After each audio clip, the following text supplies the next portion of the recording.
Israel और Hamas के बीच 7 अक्टूबर के बाद से जंग जारी है। इजराइल ने पलटवार करते हुए गाजा पट्टी में जमकर बमबाजी की है। हालांकि इस दौरान इजरायली प्रधानमंत्री बेंजामिन नेतन्याहू और उनकी खुफिया एजेंसियों पर भी सवाल खड़े हो रहे हैं।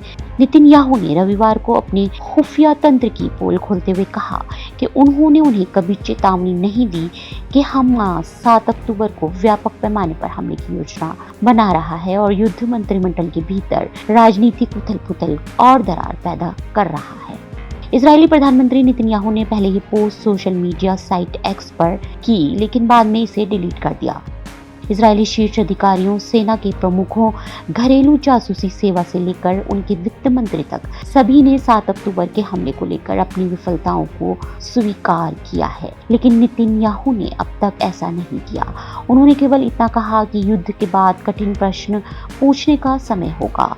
पत्रकारों के साथ ब्रीफिंग के दौरान नेतन्याहू की टिप्पणियों के बारे में पूछे जाने पर इजराइल के सैन्य प्रवक्ता ने जवाब देने से इनकार कर दिया है। उन्होंने कहा कि हम अब युद्ध में हैं, युद्ध पर ध्यान केंद्रित कर रहे हैं।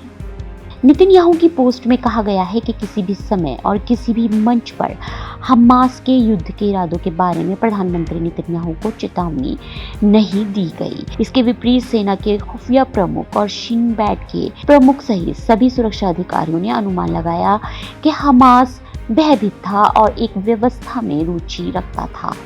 इस बयान की फौरन ही वर्तमान और पूर्व सहयोगियों ने निंदा की, जिसमें पूर्व रक्षा मंत्री बेनी गैंट्स भी शामिल थे, जो अब नेतन्याहू के युद्ध मंत्रिमंडल में हैं।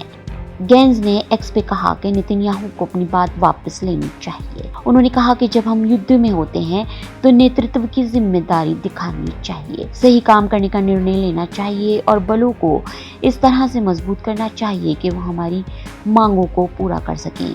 आपको बता दें कि हमास ने इजराइल पर 7 अक्टूबर को अचानक हमला कर दिया था। समुद्र, जमीन वगैरह से किए गए इन हमलों में 1400 इजरायलियों की जान चली गई थी, जबकि 200 से ज्यादा लोगों को बंधक बना लिया गया था। इसके बाद से इजराइल ने पलटवार करते हुए हमास के ठिकानों पर जमकर बमबाजी की है और अब तकरीबन पूरा ही गाजा खत्म हो गया है। इसके बाद इजराइल ने पलटवार करते हुए गाजा पर मुसलसल बमबारी का सिलसिला जारी रखा हुआ है।